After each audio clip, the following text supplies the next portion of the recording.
Pascal Joiry, bonjour. Bonjour. Vous êtes journaliste indépendant et enquêteur. C'est ça. Merci d'avoir accepté cet entretien pour le magazine Nexus.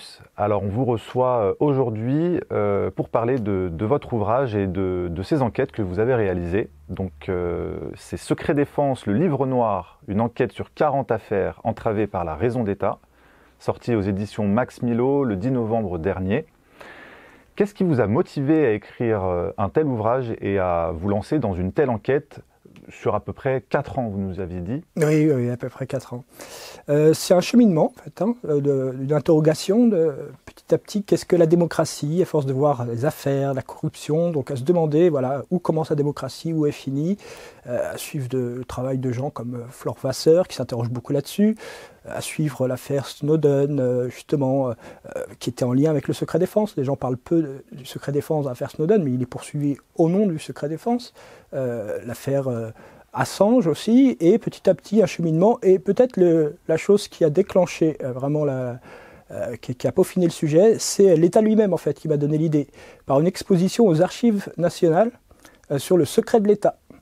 Et là ils avaient déclassifié des choses assez variées, que ce soit sur l'affaire des écoutes de l'Élysée à l'époque, mais il y avait d'autres choses plus anciennes, tout ce qui était en rapport avec le secret. Et voilà, ça a confirmé un peu ma connaissance du sujet. Et un jour, il y a eu un eureka, j'ai dit mais oui, mais voilà, c'est sur ça qu'il faut que j'enquête. Alors on a l'habitude de voir surtout cette notion de secret défense dans les films, dans la fiction, mais dans la vraie vie, qu'est-ce que le secret défense ?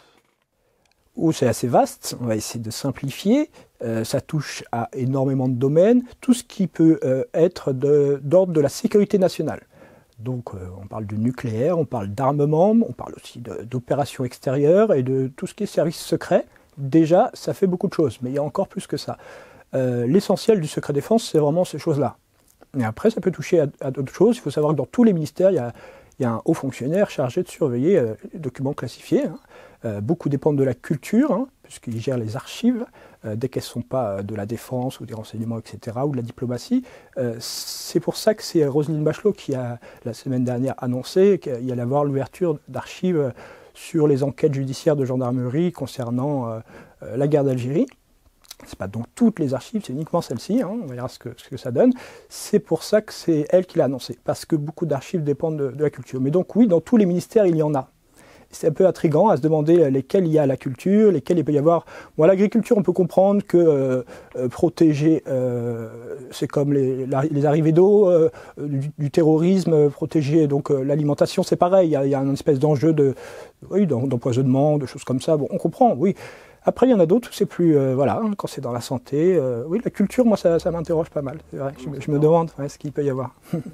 On est très curieux. D'ailleurs, on reviendra sur l'aspect sanitaire, mais pour rester sur le secret défense, pour comprendre un peu les contours, combien de temps peut durer un secret défense ? Éternellement. Donc ça dépend en fait. Ils ont, depuis, là il y a eu quand même pas mal de monde sur les réseaux qui ont parlé du Conseil de défense et de secret défense, etc.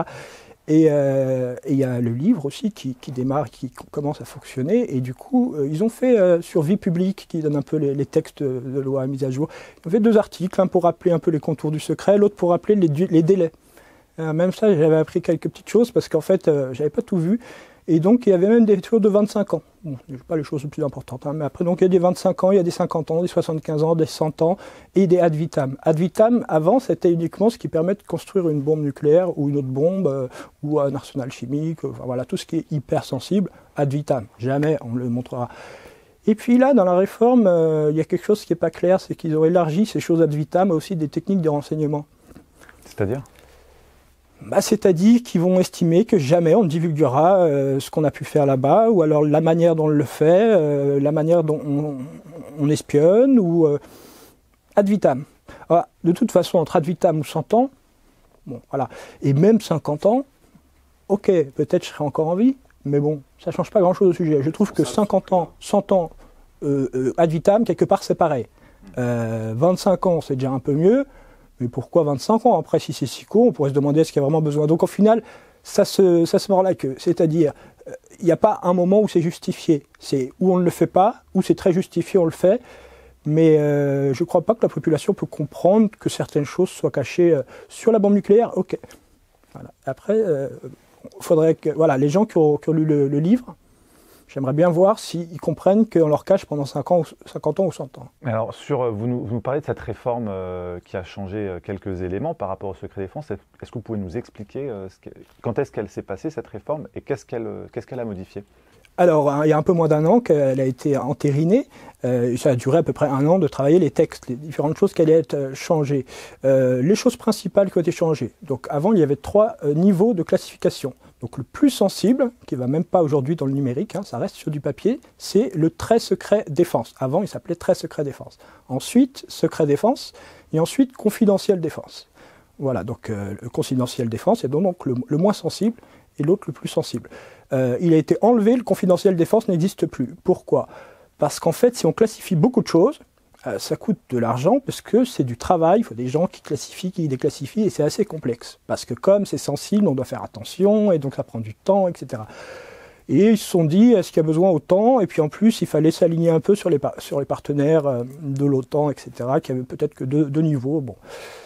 Donc ça a été enlevé. C'est pas la chose le plus voilà. Et défense a été enlevé. Donc maintenant, c'est secret et très secret.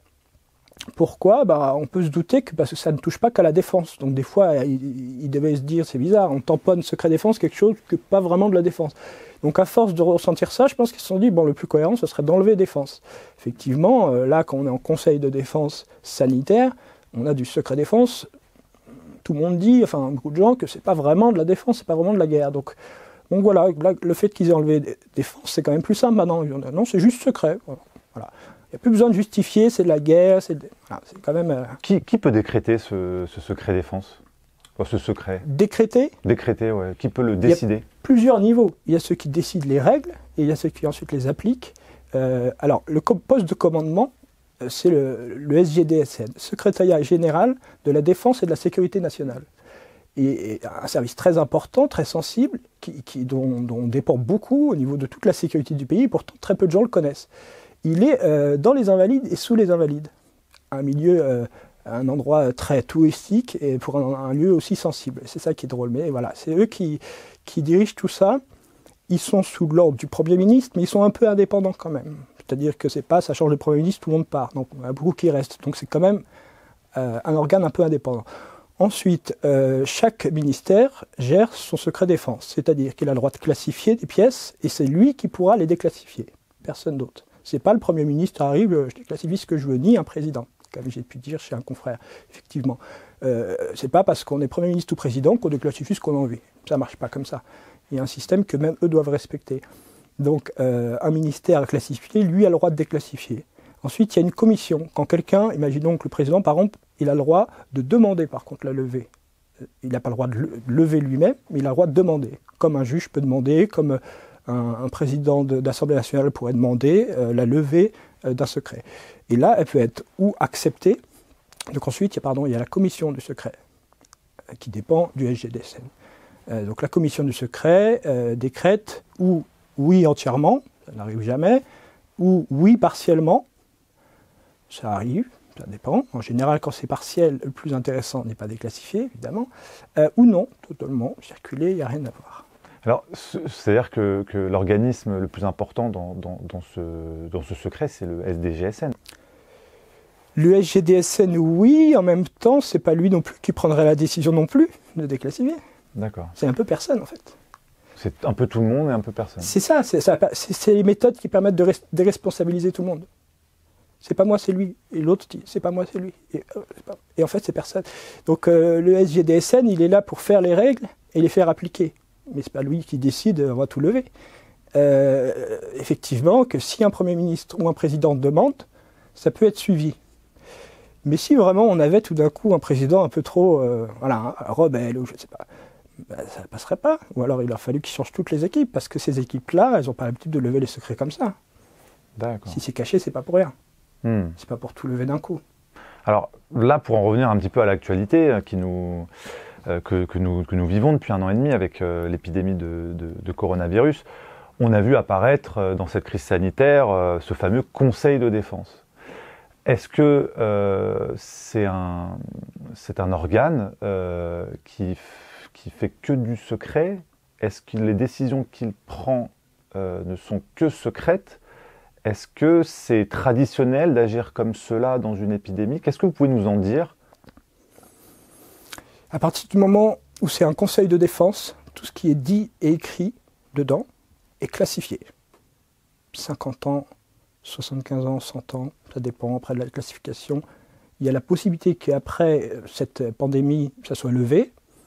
Mais moi qui sors de ce livre, je vois un peu l'habitude, en général, c'est pas levé. Maintenant, c'est vrai que c'est différent comme cas de figure. On ne sait jamais. Hein, je suis obligé de dire ça pour préciser quand même. On ne sait jamais. Mais moi, je n'y crois pas. Mais après, on ne sait jamais. Donc effectivement, à partir du moment où c'est ce statut de conseil de défense, c'est-à-dire qu'ils ont agi comme si c'était la guerre. À partir du moment où c'est la guerre, il y a du secret. Parce que quand c'est la guerre, on va faire la guerre à quelqu'un. Bon, on ne dit pas par où on passe, on ne dit pas quand, on ne dit pas avec quelle arme, on ne dit pas avec qui. C'est la guerre. Donc c'est l'effet de surprise. Bon ben voilà, ils ont fait comme si c'était une guerre. Effet de surprise. Contre qui? Contre un virus. Est-ce que le virus a besoin de l'effet surprise? Non. Et c'est là que c'est la procédure en fait qui marche toute seule. Ils n'ont pas réfléchi à ce qu'on est dans un cas de figure où il ne faudrait pas de secret. Ou alors, c'est encore pire, ils se sont dit, nos décisions vont être tellement importantes, on va peut-être sous-peser des fois des vies contre d'autres, on ne peut pas le dire publiquement. C'est encore pire. Alors, ça veut dire que, de manière juridique, ils ne sont pas responsables? Ah non. Bah, à moins que tout soit levé. S'il y a une enquête et qu'on réclame les pièces et qu'elles sont refusées, ce qui arrive très souvent, voilà, dans le livre, ça arrive régulièrement, c'est un peu un système. Effectivement, ça empêche de juger. En tout cas, quand je ramène les choses à mon livre, vous verrez que tout le long, je parle au potentiel lecteur, tout le long, les gens ne sont pas jugés grâce au secret. Donc effectivement, donc là maintenant on revient au Conseil de défense. Même sans secret défense, comme j'ai dit chez un confrère, il pourrait ne pas être jugé, ou alors voilà, petit jugement. Mais là, en plus, s'il y avait quelque chose d'important, parce que c'est pas fini, on est encore en plein dedans quand même, hein, on pensait que c'était fini, à chaque fois ça repart. Imaginons qu'il y a quelque chose de très grave. Effectivement, ce secret empêcherait de savoir. S'il n'est pas levé, il empêcherait de juger, oui, tout à fait. C'est le président de la République qui décide de constituer ce conseil et qui peut le destituer, enfin en tout cas le... Est-ce que c'est Emmanuel Macron qui a décidé de faire un conseil de défense?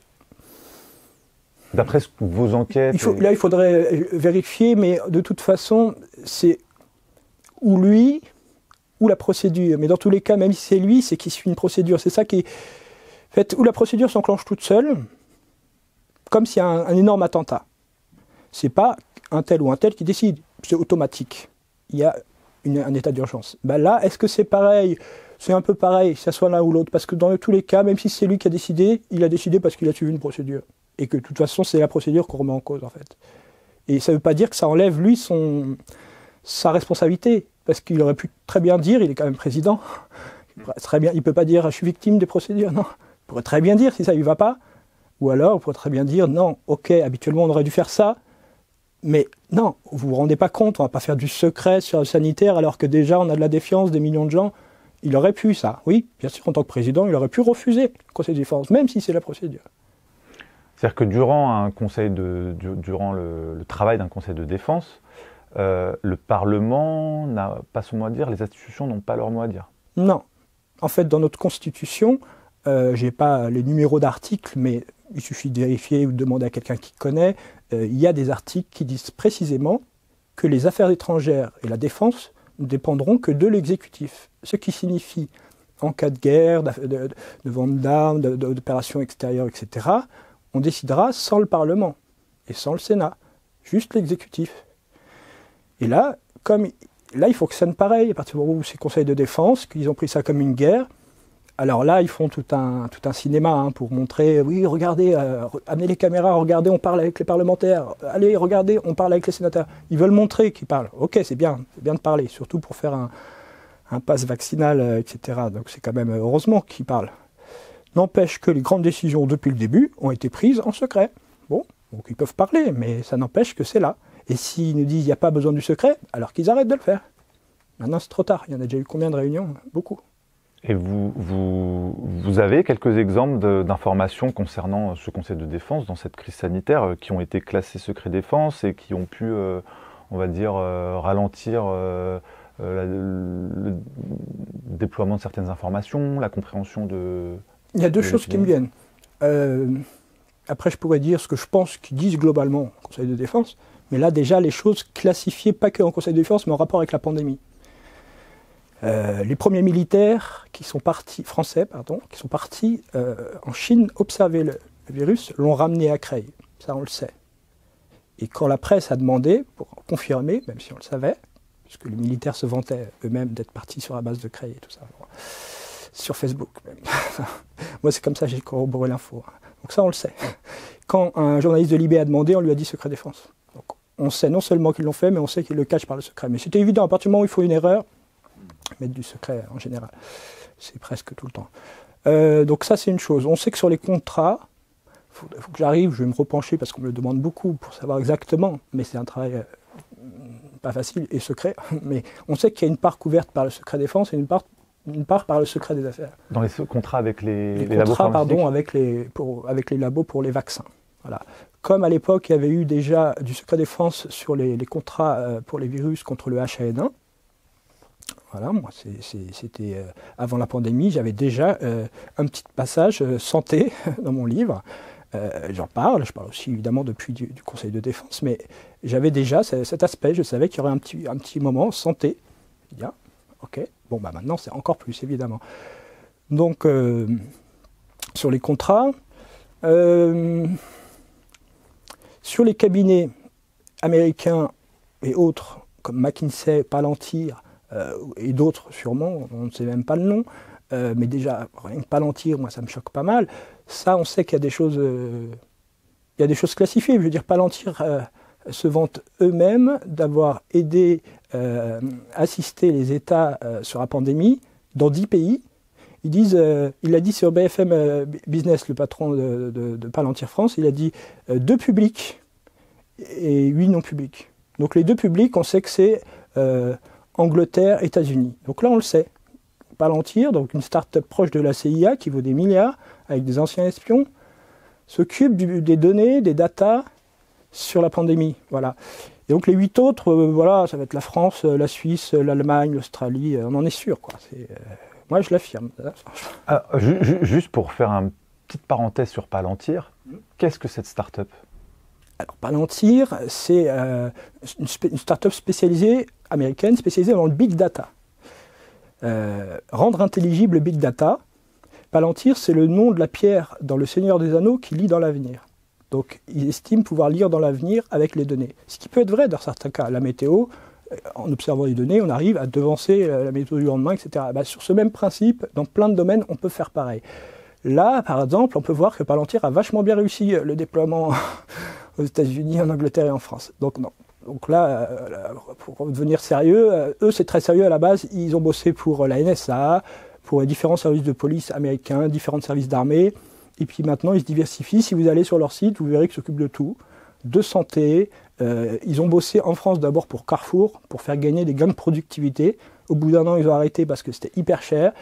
Airbus, ils ont signé, ils ont travaillé un peu, hop, ils ont débauché le numéro 2, ils en ont fait leur patron France, Fabrice Prégier, si je n'écorche pas son nom. Ensuite, il y a eu un scandale, c'est au moment où ils ont signé avec la DGSI. Parce que quand même, on a dit nos données sensibles. La DGSI qui est en France, les services secrets intérieurs français qui ont signé avec Palantir, sous prétexte qu'on n'aurait pas aujourd'hui la technologie et le savoir-faire et les moyens pour fabriquer ça. Mais ça vous inquiète ? Bien sûr, mais en même temps, il y a une logique. Parce qu'il faut savoir qu'à partir du moment où on a choisi d'être dans l'OTAN et avec un allié américain hyper puissant, on est forcément sous son aile. Donc en fait, il nous dit tu vas là, on va là. C'est quand même pas ça, mais presque. Donc je ne suis pas étonné, par contre je regrette, bien sûr, c'est un problème. C'est quoi le risque ? Le risque, c'est qu'on soit encore plus dépendant des Américains, qu'ils soient au courant de tout ce qu'on fait, des infos les plus sensibles, qui s'en servent contre nous, parce que il n'y a pas vraiment d'alliés, on sait qu'ils n'ont pas hésité à nous voler des marchés en nous espionnant, et à plein d'autres pays. Donc voilà, si nous après on dit tenez, prenez même le plus sensible, pourquoi ils se gêneraient ? Mais à la base, là, quand j'avais été invité à m'exprimer sur Palantir, c'est parce que là, ils viennent de s'installer à Station F. Station F, c'est la plus grosse pépinière de start-up française. Qui se situe où ? à Paris 13e, ça appartient à Xavier Niel. Et en fait, il y en a 1000 des startups à l'intérieur, et dont des startups de pointe qui demain pourraient être nos meilleures startups. Comment vous savez que Palantir est là-bas? Ah bah c'est public. C'est public. En fait, il y a eu... c'est public, et donc ils l'ont annoncé là. Mais ils sont là-bas, c'est-à-dire en tant que start-up ou en tant que... Pour faire du mentorat, de l'accompagnement et de l'investissement. Donc on repère les meilleurs et on investit, puis on les prend. Limite, elles sont à nous, ou alors si elles ne sont pas à nous, bah, on peut au moins donner notre avis, notre orientation et tout ça. Alors on pourrait se dire que c'est une bonne chose si Palantir était indépendant et avec des intentions, on va dire, publiques. Mais alors vous nous appreniez que Palantir est lié à la CIA. Bah oui, à la base, c'est des anciens de la NSA et de la CIA. Ils en ont joué, c'est comme ça qu'ils ont fait leur réputation, hein, sur la traque à Ben Laden et dans l'affaire Daniel Pearl, où ils ont dû, à mon avis, réussir pareil à identifier où étaient les coupables. Donc là, c'est grâce à eux qu'ils auraient trouvé Ben Laden. Voilà, ils ont fait leur réputation comme ça. Donc il ne faut pas oublier, on passe de ça à la pandémie quand même. Hein, il y a un saut qualitatif. Voilà, de l'espionnage de Ben Laden à on va vous aider à gérer vos données de santé. C'est trouble. Bah, moi, ça passe pas, hein, personnellement. C'est quoi votre lien avec la CIA, la NSA? Dans le film Snowden d'Oliver Stone, à un moment, on le voit qu'ils sont à la NSA. Et là, il montre à Snowden, qui est un débutant, un peu, il dit, viens voir. Oui, t'es habilité. Si, vas-y, viens voir. Il tape un nom, et là, c'est comme un Google, mais qui cherche dans la vie privée des gens. Donc, il y a tout. Il peut même allumer la webcam de la personne, tout. Il y a ses messages privés, Twitter, Gmail, Facebook, toute sa vie. Il y a toute sa vie. Ben ça, l'outil, c'est Palantir. C'est un des outils principaux de la NSA. Ils sont impliqués aussi dans les élections. Ils influencent les élections. Le Brexit, Cambridge Analytica, énorme affaire. Quel est l'outil numéro 1 de Cambridge Analytica? Palantir. On peut reparler vite fait de cette affaire qui est liée à Facebook aussi. Vous pouvez nous rappeler les faits? Bah, en fait, c'est un cabinet d'influence, Cambridge Analytica, qui a voulu influencer les élections du Brexit, qui a plus ou moins réussi. En tout cas, ça, voilà. Comment ils ont fait? Ils ont pris plein de données, et ils ont cherché, ils ont fait de l'analyse avec des spécialistes, etc. C'est vraiment pas simple, hein, comme ils font les sondages et tout, et ils cherchent, ok, où on peut jouer, sur quel électorat il faut qu'on tape, avec quel message. Et ils ont matraqué, mais l'outil qui a permis d'analyser tout ça, avec les gens, avec les goûts des gens sur Facebook et tout ça, c'est Palantir. Et après, eux, ils analysent pour en faire de l'influence. Voilà, certains analysent pour choper un terroriste, d'autres l'analysent pour jouer sur une élection. S'ils étaient impliqués que là-dedans, non, ils sont impliqués dans celle de Trump, ils sont impliqués dans les élections en Inde, en Afrique. C'est un énorme sujet. Je vais peut-être en faire un livre. Ce sera l'objet d'une prochaine interview. Alors, ce qu'on apprenait de ce que vous nous disiez, et qui donc est public, alors pour McKinsey, on savait, effectivement, un cabinet de consulting qui est impliqué auprès du gouvernement français dans la gestion sanitaire, en communication, ou en consultation, dont on ne sait pas précisément ce qu'ils font. Palantir est une autre société impliquée aussi dans cette gestion sanitaire. Qu'est-ce que vous pensez qu'ils font auprès du gouvernement français? Alors, j'avais dit déjà qu'on était sûr qu'ils bossaient pour les États-Unis et l'Angleterre. Je ne sais plus. Oui. Si j'avais dit déjà. Tout à fait. Alors, en fait, il y a des articles qui relatent exactement ce qu'ils ont fait là-bas. Donc, ils ont fait la même chose chez nous. Donc, en fait, chez nous, c'est un peu secret. C'est vraiment tout. C'est-à-dire que tout ce qu'on a entendu, c'est le déploiement des tests, le déploiement des vaccins, à quel rythme il faut le faire, par où il faut commencer. Pour analyser tout ça, les lits d'hôpitaux, où ça va coincer, où on va manquer de réa, il faut analyser les données, ça paraît pas compliqué à faire. Je pensais qu'on avait des cabinets pour le faire, et d'ailleurs on en a sûrement en fait. Hein. C'est ça qui est bizarre. Mais eux doivent dire que c'est tellement complexe, et l'enjeu est tellement sensible, qu'on a fait appel aux meilleurs. Heureusement qu'il y a une commission d'enquête en ce moment au Sénat pour savoir qu'est-ce qu'ils ont fait, et combien, et pourquoi, et comment, parce qu'on sait que c'est des millions. Ils ont des réponses là-dessus, la commission d'enquête? Là ça a commencé, on aura mi-mars le résultat, donc ça va mettre un peu de temps. Juste avant les présidentielles. Ouais, non, mais il ne faut pas se leurrer. C'est-à-dire que si... il est possible qu'il y ait du secret. Hein. Moi, ma théorie, alors là, voilà, c'est que dans les choses classifiées, il y a le fait que Palantir a géré la pandémie avec l'État français, pas qu'en France, pour 10 États, mais on va parler de la France, et que ça fait partie des choses classifiées. Pourquoi? Ça fout mal d'arriver et de dire, bon, vu l'expertise que nous a donné le cabinet proche de la CIA, tous confinés, hop, allez, au dodo. Non, ça fait mieux de dire, d'après nos médecins français, ça va être la panique, on va vous confiner gentiment. Ça fait mieux. Ça passerait pas de dire Palantir nous a fait l'expertise. C'est normal que ce soit secret. Ça passerait pas. C'est possible qu'il y ait des représentants de ces organismes, hein, Palantir ou McKinsey, dans les conseils de défense? Est-ce que ça va jusque-là? Je pense plutôt qu'ils les ont vus avant. Il paraît, ce matin j'ai vu passer que le conseil scientifique était classifié. J'y aurais pas cru si jamais c'était pas un sénateur ou un député, pardon, des Républicains qui l'avait dit. Le fait que ce soit lui, je me dis ok, je dois vérifier, je dois creuser, ça a l'air d'être peut-être vrai. Ça serait pas étonnant, puisque c'est là que sont sous-pesées les grandes décisions. Donc s'ils estiment qu'il y a des choses qui sont dures à dire en public parce qu'ils ont sous-pesé entre les morts ou voilà. Palantir, je pense que bah oui, hein, non, peut-être pas dans le conseil de défense, par contre, classifié du même ordre que le conseil scientifique, parce que quelque part, conseil scientifique, il y a les médecins, mais les médecins, ils ne savent pas calculer sur toute la France les données. Qui va calculer les données sur toute la France? Une machine. Quelle machine, quel logiciel? On prend la meilleure. Palantir. Donc, conseil scientifique plutôt, je dirais. Mais après, là, je ne peux pas m'avancer sur tout. Hein. Ça, du coup, ça nous rend dépendants de ces sociétés et de leur technologie? Complètement. Complètement. D'autant plus que même si une initiative là est en route en France pour faire l'équivalent, j'ai pas les dessous, il faudrait que je creuse encore, j'ai pas fini le travail sur ce sujet, et loin de là, mais ils vont mettre des bâtons dans les roues pour pas que ça se fasse. C'est quoi l'initiative? C'est Thales et Atos, c'est ça? J'inverse des fois et leur projet s'appelle ATA, c'est pour ça que je mélange les lettres. ATA, c'est l'équivalent d'un Palantir français. C'est en route. Certains experts qui se connaissent beaucoup mieux que moi disent que ça n'arrivera jamais à terme, et d'autres que, en fait, ça ne sera pas suffisant, quoi, qu'on n'a pas la puissance de frappe. Bon, certains pensent ça. Moi, je ne sais pas si déjà on en a besoin, et je ne sais pas si on saurait le faire. Ça, je ne peux pas m'exprimer assez. Mais ce qui est sûr, c'est que je me doute qu'ils vont mettre des bâtons dans les roues pour pas que ça se fasse. Parce que, voilà. Il y aurait trop d'intérêt en jeu? Les gens ne se rendent pas compte, la plupart, qu'aujourd'hui, la data, c'est le nouveau pétrole. C'est-à-dire qu'à un moment où on a trouvé le pétrole, on savait que tout allait fonctionner comme ça, etc., que ça allait faire énormément d'argent. Et d'ailleurs, on n'a qu'à voir des petits pays qui sont devenus des pays ultra riches. Et ben aujourd'hui, c'est la data. Un petit pays qui réussirait à maîtriser la data, il pourrait être ultra riche en partant de rien. Sauf que là, bon, ceux qui sont à la pointe, ce n'est pas des petits pays. Bon, voilà, la Chine, les États-Unis, principalement, qui sont à la pointe. Donc la data, c'est vraiment un pétrole. Donc ça peut s'appliquer à tous les domaines. On peut optimiser, changer, c'est calculer à l'avance. C'est un enjeu énorme. Ouais.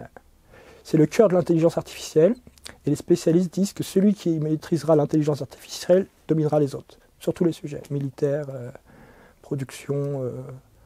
Faut imaginer par exemple Amazon, qui est en train de manger le monde. Comment ils arrivent à calculer, qu'ils vont gagner 2 fractions de seconde là pour livrer plus tôt, etc. Et c'est comme ça qu'ils mangent tout le monde. Il faut imaginer que ça peut s'appliquer à tous les domaines. Alors oui, on dirait un film d'horreur, c'est vrai, mais malheureusement... C'est Big Brother en fait. Bah, on est en plein dedans. On est en plein dedans. Est-ce que vous pensez que tout ce qui concerne la surveillance des populations avec la technologie chinoise est en train de se déployer un peu partout? Je pense qu'on n'a pas besoin des Chinois. Les Américains sont les premiers à espionner le monde. On parle beaucoup des Chinois, mais... Donc on est en sandwich entre la Chine et les États-Unis. Les Chinois ne font que nous imiter depuis le début. Ils nous piquaient d'ailleurs les recettes et les... Voilà.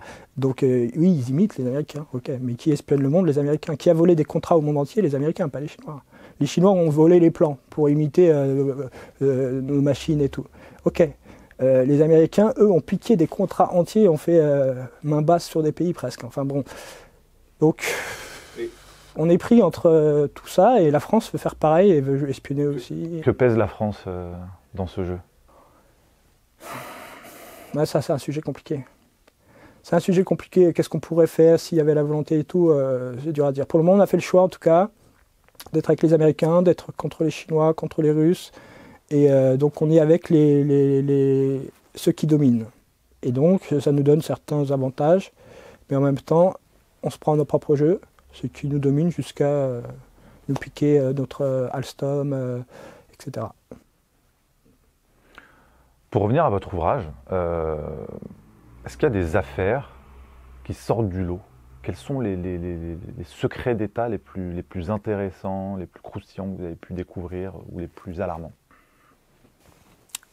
C'est dur de choisir. Et moi, je pense aux victimes comme je les fréquente. C'est dur toujours, à chaque fois qu'on me demande choisissez-en une, je pense toujours aux victimes. C'est dur de choisir. Elles n'ont pas toute la même gravité, elles ne cachent pas les mêmes dérives et les mêmes fonctionnements, et c'est ça qui est intéressant en fait. Les plus graves, des fois, sont les plus connus. On sait que le Rwanda, le fait d'avoir donné des armes avant, pendant et après le génocide, c'est une chose horrible, mais connue, avec des petits pas en avant, des commissions d'enquête, des choses qu'on sait. Ça, c'est très grave. En ordre de gravité, si on voulait le prendre par là, la caravelle Ajax-Ionis, quand même un avion qui explose, qui reçoit un missile, et eux disent que c'est un accident.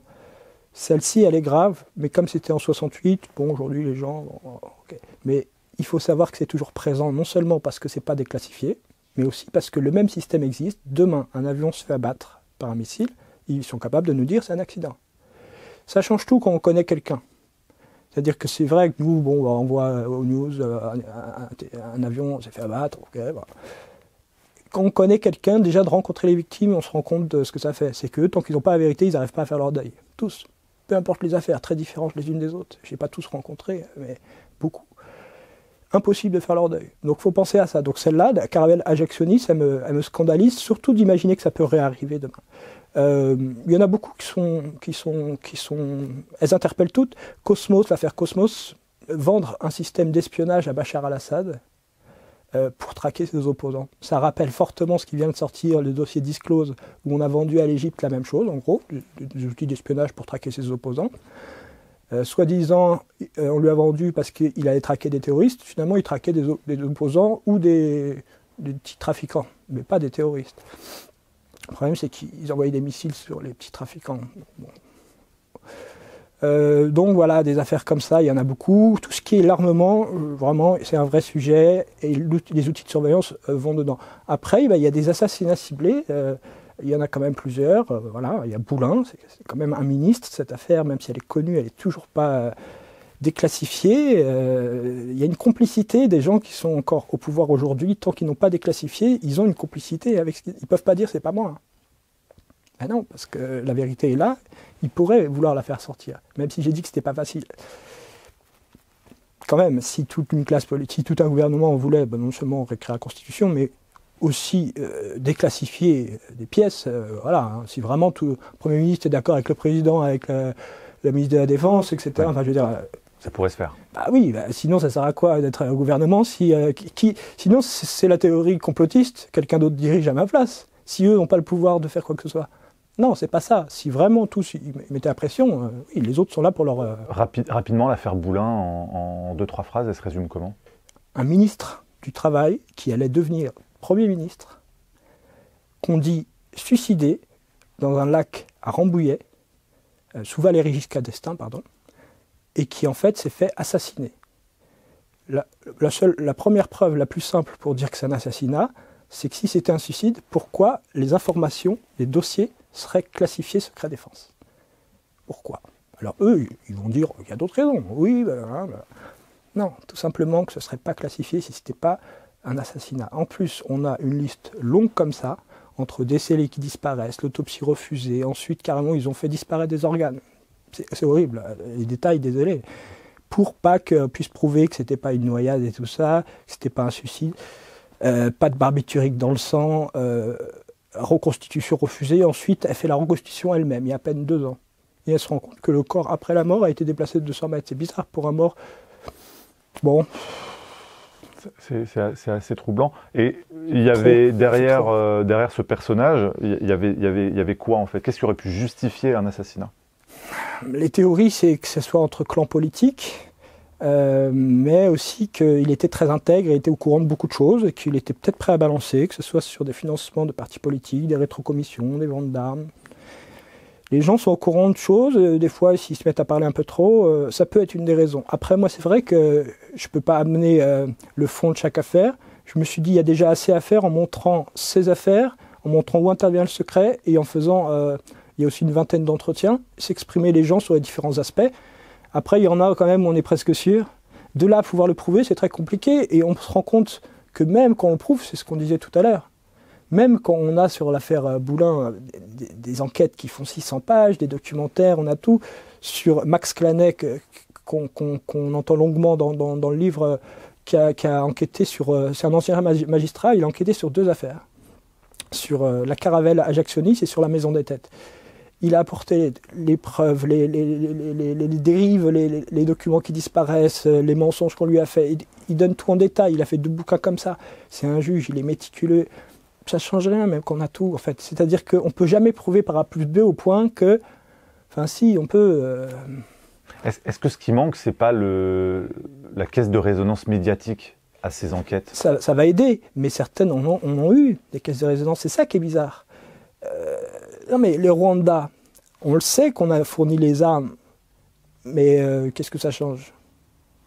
Rien. On s'habitue un peu, c'est que les gens s'habituent ou... Il y a trop d'affaires, on ne sait pas par où attraper le truc. Là, je trouve que ça donne justement un angle très précis.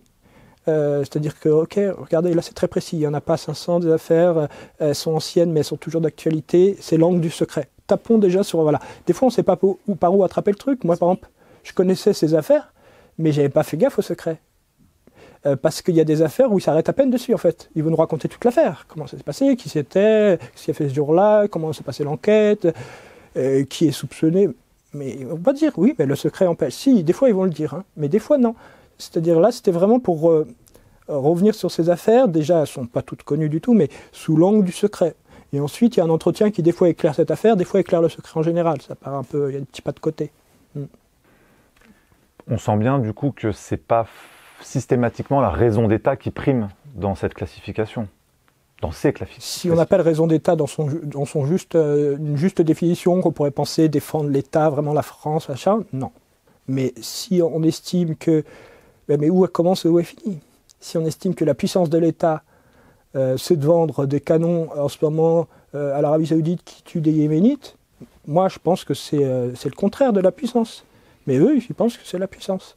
Pareil avec l'Égypte, pareil avec la Syrie, pareil. On a vendu à une 50aine de pays dans le monde des armes. 50aine. Je voulais faire plus de pages sur ça, mais après j'ai vu qu'il y avait plein de livres sur les armes et tout ça. Je me suis dit, bon, fais moins.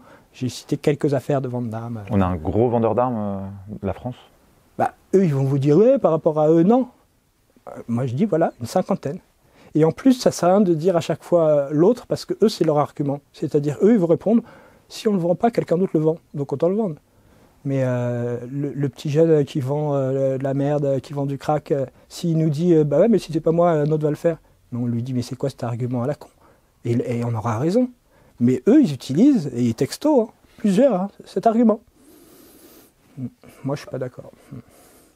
Pour justement avoir un regard sur ces affaires quand elles ne sont pas déclassifiées et quand on ne peut pas forcément enquêter, il y en a qui ont fait fuiter des documents. On se rappelle tous de l'affaire Wikileaks et Julian Assange, où on a pu accéder à des câbles diplomatiques, des choses totalement secrètes, qui ont levé le voile sur des situations diplomatiques et géopolitiques qu'on ne soupçonnait pas, qui parfois aussi pour certains ont pu dire que c'était très dangereux aussi pour la sûreté de certaines choses.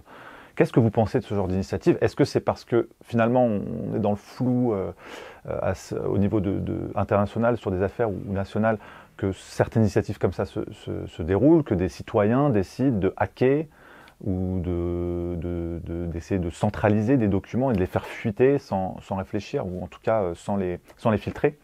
Qu'est-ce que vous pensez de ce genre d'initiative et où en est l'affaire Wikileaks, Julian Assange? Est-ce que vous êtes un peu intéressé à Ah oui, je me suis beaucoup intéressé à cette affaire depuis assez longtemps.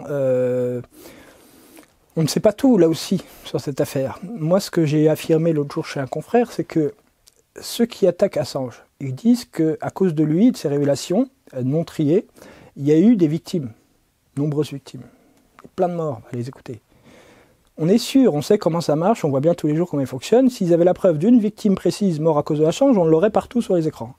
C'est-à-dire qu'ils n'hésiteraient pas à en faire des tonnes. Et s'il y en avait 10, encore plus. Donc moi je pense qu'ils n'ont aucune preuve que quelqu'un est mort à cause de lui. Mais nous, ce qu'on est sûr, et ça on en a la preuve, c'est que des gens sont morts à cause de l'armée américaine. Et ça a été révélé par Wikileaks. Et ça on en est sûr. Un journaliste, des civils en Irak. On les entend parler, oh, allez, viens, on les flingue. Oh, c'est cool. Et il y a eu d'autres révélations, mais celle-là, on va dire, elle est emblématique. Bon, ben voilà, donc, il dénonce des crimes, ça on en est sûr. Qu'il y a eu des morts à cause de lui, on n'en est pas du tout sûr. Mais je suis même presque sûr qu'il n'y en a pas eu.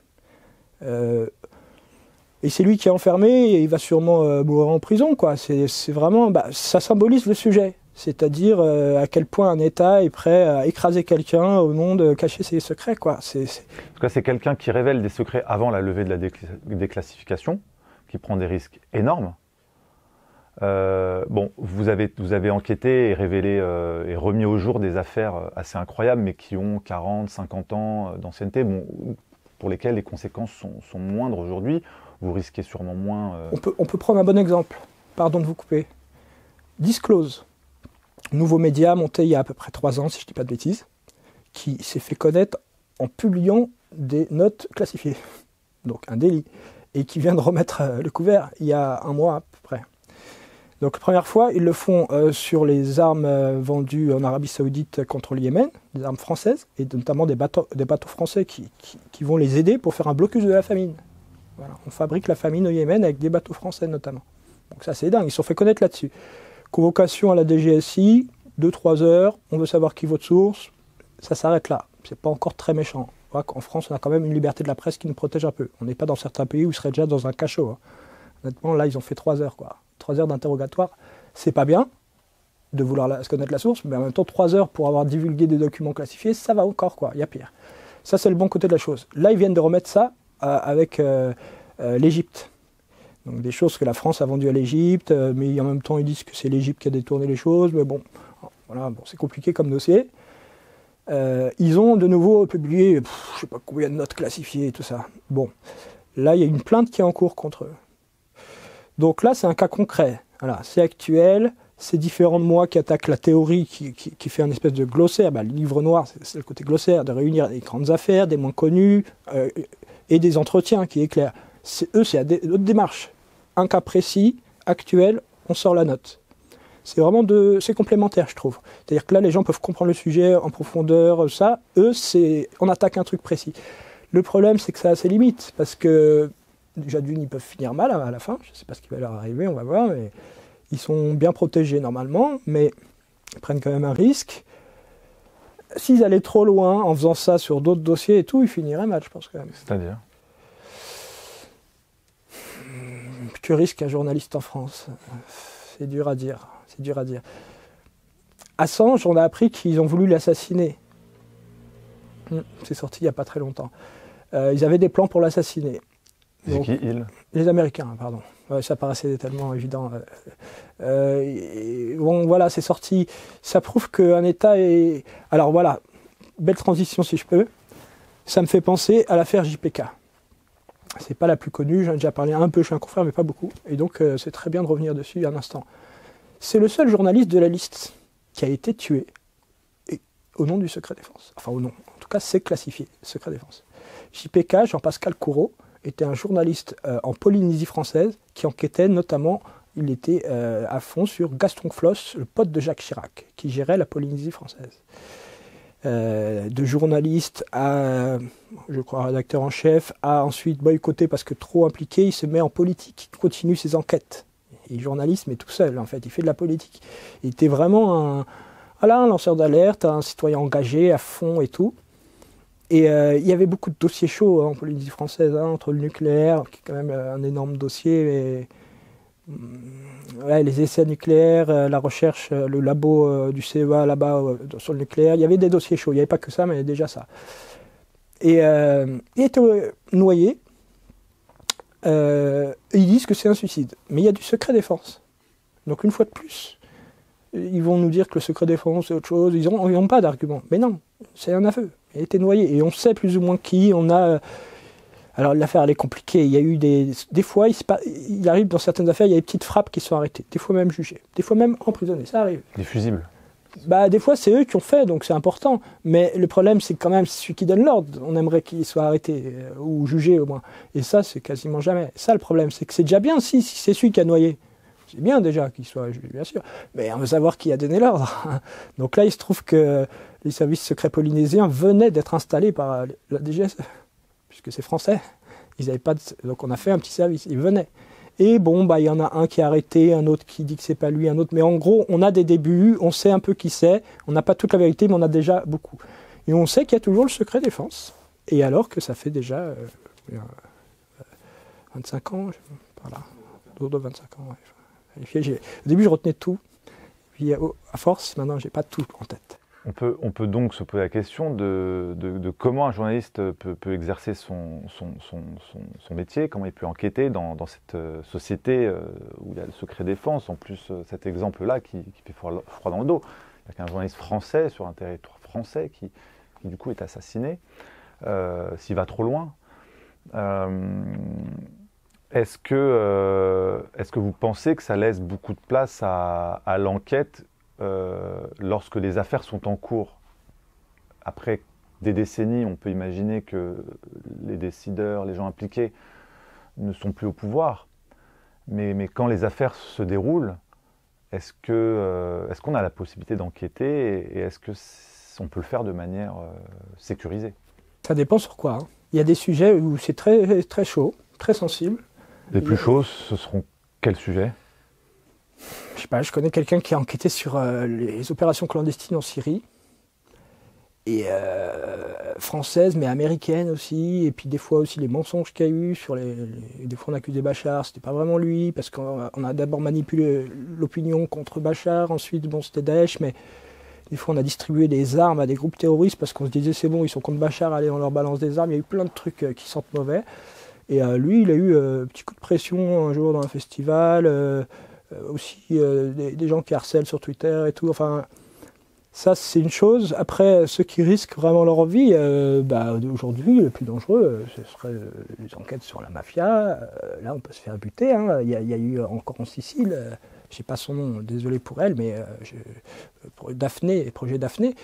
Elle a été tuée par la mafia. Il y avait un lien en plus avec le gouvernement, il me semble, si je ne dis pas de bêtises. Donc, à Malte plutôt.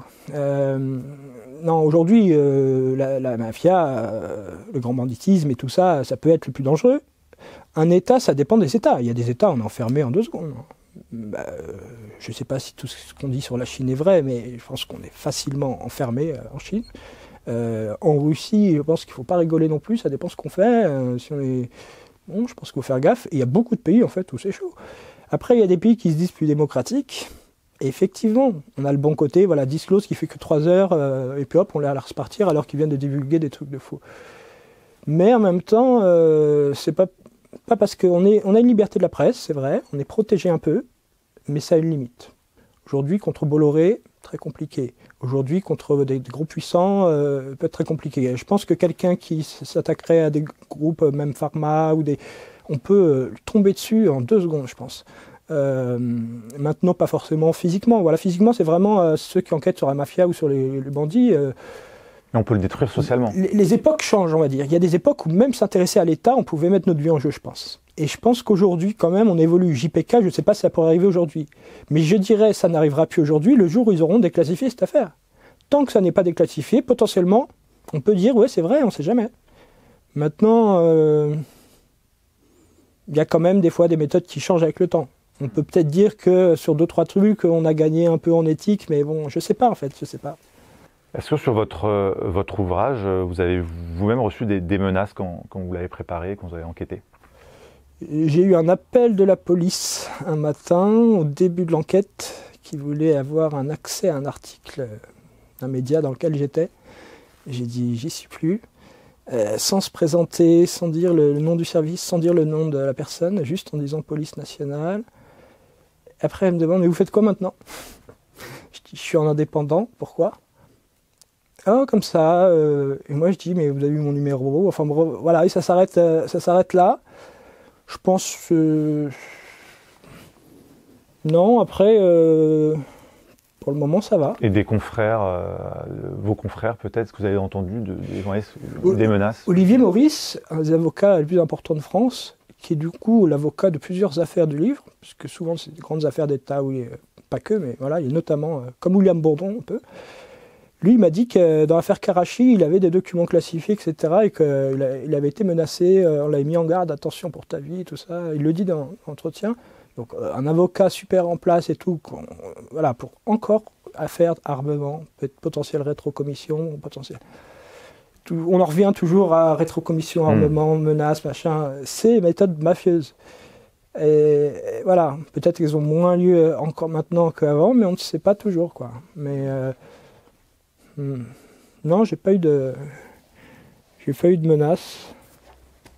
Dans votre livre, vous citez Alain Juillet, qui est l'ancien directeur de la DGSE et spécialiste de l'espionnage économique, et François Chauvency, ancien général de brigade.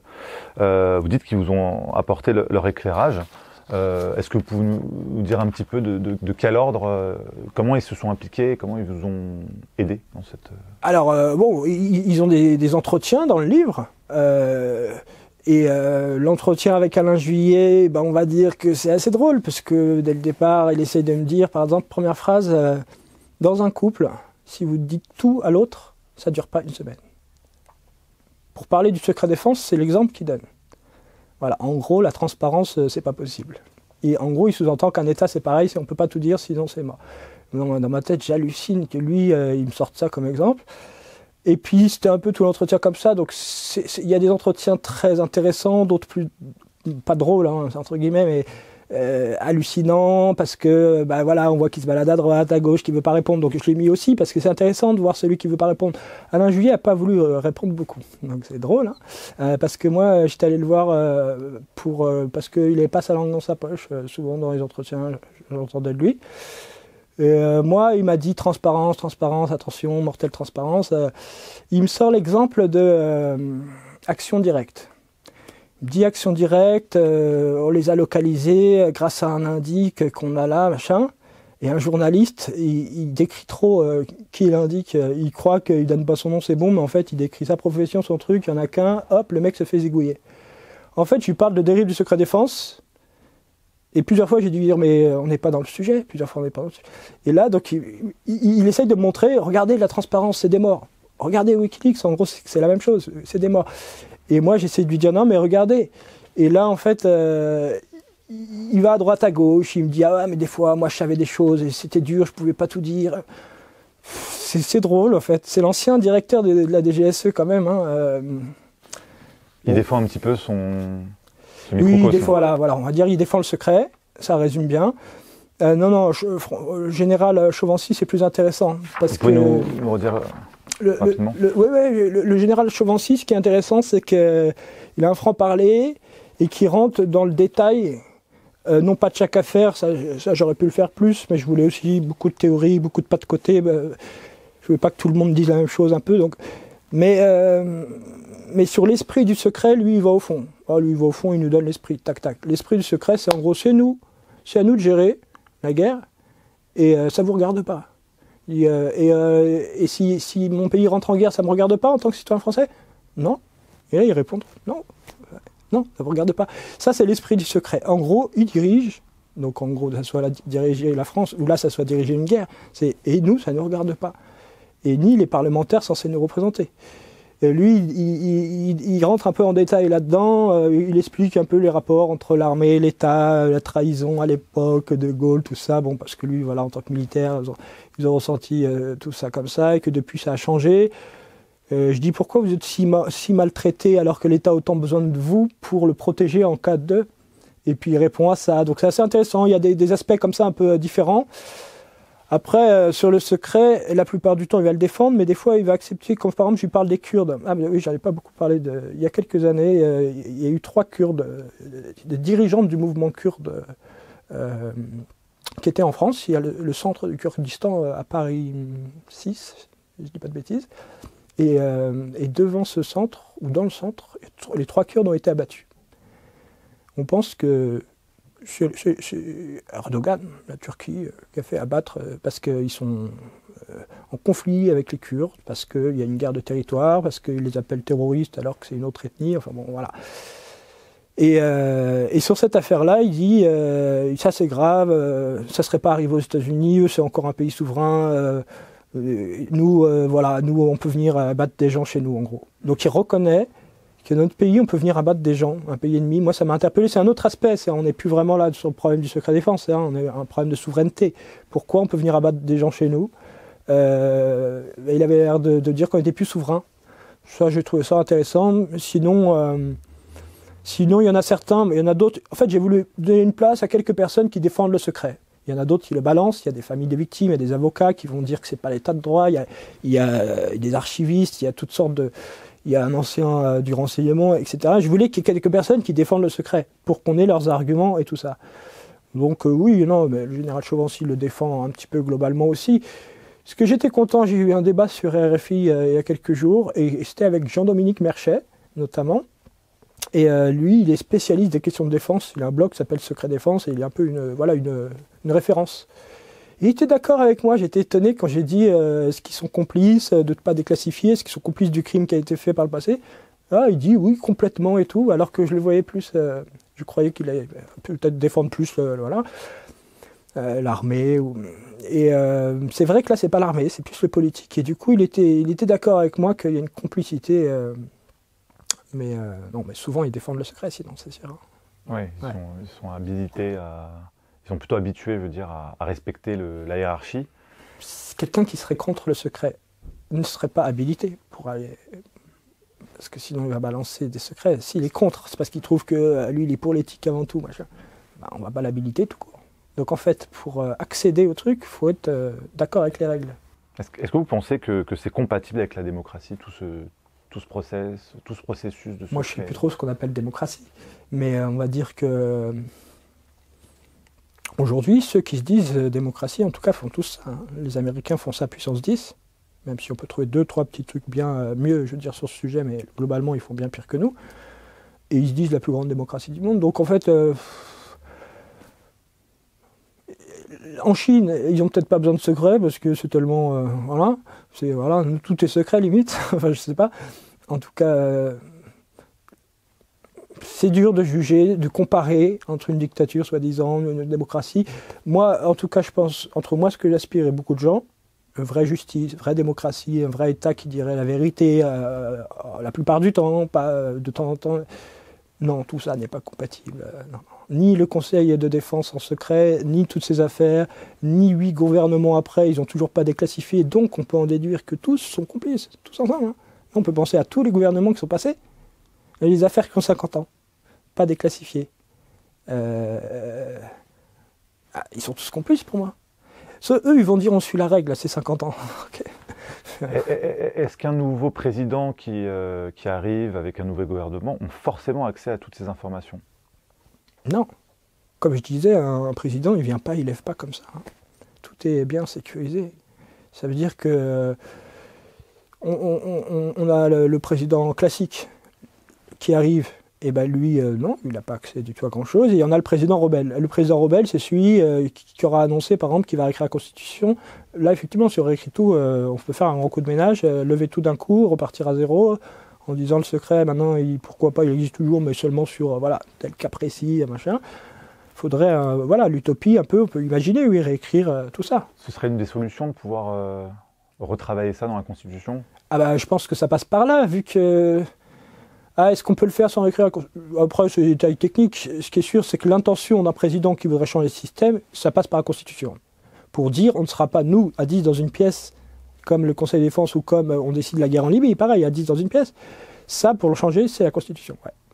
Et le secret, donc ça va un peu avec. Mais maintenant, est-ce qu'on pourrait changer le secret? Je pense que il faudrait quand même changer. Ils sont tellement tous habitués à ce système. Tous. Faudrait pas un coup de balai, mais il faudrait repartir à zéro sur un nouveau truc. Donc je pense, constitutionnel, je pense qu'il faut passer par là, à mon avis. Pour finir, par rapport à ces 4 ans d'enquête que vous avez consacrés pour rédiger cet ouvrage, est-ce que ça vous a transformé, est-ce que ça vous a changé intérieurement d'avoir fait tout ce travail? Oui, forcément. Maintenant, 2 points. Est-ce que je crois plus, est-ce que j'ai perdu mes espoirs, mes illusions avec le livre? Non, je les avais déjà quand même perdus avant pas mal. Maintenant, effectivement, pour les gens qui s'intéressent de près, que ce soit lire ce livre, faire ce livre ou suivre l'actualité de près, il y a un moment où on perd confiance quand on voit toutes les affaires. Si on suit de près, toutes les affaires de corruption, affaires militaires, affaires les mensonges, les magouilles. Là, ils ont retrouvé des traces de cocaïne. Ils ont testé 12 lieux sur le Parlement britannique. Sur 12, 11, il y avait de la coke. Tous les jours, il y en a une, quoi. Tous les jours, il y a un truc. Hier, ils faisaient du dérapage, là. Ils s'amusaient à faire du dérapage, les militaires. Ils faisaient du dérapage dans un camp en Bretagne, je sais plus. Tous les jours, il y a un truc. Des fois, un petit truc anodin, des fois, un énorme truc. Ce livre, je pense qu'effectivement, on sort plomber quelqu'un qui ne serait pas du tout là-dedans et qui lirait le livre, je pense que ça perturbe parce que quelqu'un qui ne ferait pas du tout les affaires et qui se jetterait d'un coup là-dedans, il se demanderait où si c'est vrai. Mais bon, il y a les sources et tout pour vérifier. Il y a les liens des documentaires, des livres, quand il y a eu un gros livre et tout. Ou alors, effectivement, ça peut plomber un peu dans la confiance, ça peut faire qu'on vote plus, ça peut faire qu'on n'a plus confiance dans la parole publique. Moi, j'avais déjà plus confiance sur certaines choses. Je sais quand ils nous parlent sur le militaire, voilà, ils montent tout le temps, les ventes d'armes, les trucs. Après, sur le reste, j'essayais de me dire, bon, allez, il faut quand même que tu crois à certains trucs, sinon, si tout est faux. Mais effectivement, ils mentent tout le temps et c'est énervant, même quand c'est pas des grands mensonges. Et il y a plusieurs manières de mentir. Ils jouent sur les chiffres, ils jouent sur l'idéologique, sur les sentiments des gens, sur la peur des gens. Mais ça, c'est trop. Ils jouent trop avec les gens. Ils mentent trop et ils jouent trop avec les gens. Ouais. Ça m'aura enfoncé un peu plus dans ma désillusion de croire en eux et en tout ça. Voilà, je me dis pas que tout est noir, mais il y a du boulot. Il y a du boulot. Est-ce que sur ces affaires, il y en a certaines d'entre elles qui peuvent finir à la Cour pénale internationale? Il y a deux choses qui me viennent. La CPI, déjà, elle dysfonctionne. Ça a été bien documenté. C'est un début de, pourquoi pas, je trouve. Il faut absolument une cour internationale qui juge. Malheureusement, elle juge que les dictateurs africains jusque-là. Voilà. Elle n'ira pas juger Colin Powell ou Bush ou je ne sais qui. Donc, il y a eu des bouquins là-dessus, il y a eu des enquêtes qui prouvent qu'elle dysfonctionne. Donc oui, si elle fonctionnait bien. Sinon, il y a un truc à jouer peut-être en Cour européenne, parce qu'il y a une zone grise.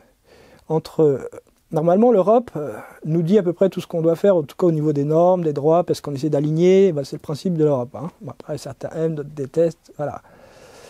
Mais sur la sécurité, on est souverain. Mais sur la presse, on dépend de l'Europe. Donc, quand s'affrontent presse et défense, comme par exemple l'affaire Disclose, ou moi, si un jour, je sais pas, si j'ai fait une diffamation, qu'un jour on me tombe dessus, ou je sais pas quoi, surtout Disclose par exemple, il y a quelque chose à jouer en Cour européenne, je pense. Il y a une zone grise, il pourrait nous donner raison. Olivier Maurice, il a râlé sur un dossier de raison d'État. On lui a dit reste à ta place, je ne sais plus tout le détail, j'ai pas tout en tête, mais il est allé en Cour européenne, il a gagné le droit à critiquer la raison d'État et le secret défense et tout. Donc déjà, c'était un petit pas en avant. Je pense qu'en Cour européenne, il y a des choses à faire au niveau de la justice française parce que ils disent qu'on est souverain, mais au final, s'il était prouvé que ça n'a pas respecté la liberté de la presse, peu importe qu'au niveau de la sécurité, on était souverain, il peut qu'on fasse condamner l'État sur certaines choses. Non, il y a des choses à faire, je pense. Ouais. Pascal Jory, merci beaucoup pour cet entretien. On rappelle votre ouvrage, Secret Défense, le livre noir, une enquête sur 40 affaires entravées par la raison d'État, sorti aux éditions Max Milo. C'est une véritable référence en la matière. On invite vraiment tous nos lecteurs et tous nos internautes à se le procurer pour ceux qui ont un petit peu le goût de plonger dans les affaires d'État et de découvrir un peu l'envers du décor dans lequel on est. Merci de votre invitation. À bientôt. À bientôt.